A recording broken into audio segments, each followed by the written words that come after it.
Hi, I'm David. I'm a vice president. I give AutoCAD 5 out of 5. And if you want to see more reviews like this, click below. Yeah, so AutoCAD's been our incumbent for a long time. Before we used AutoCAD, we did hand drawings of practically everything.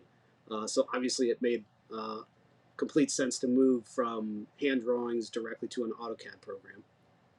So AutoCAD was the uh, market leader for computer-aided drafting when we started looking into them, and it made complete sense based upon the pricing that they had and the model that they had for us to proceed with using them as our CAD software.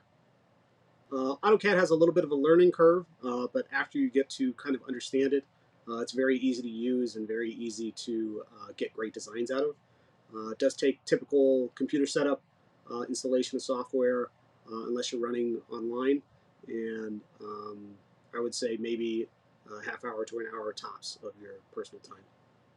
I would certainly give anyone any advice, good advice for AutoCAD. I think that it's a great piece of software.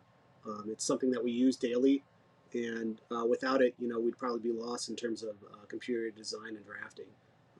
I simply would use them over any other competitor.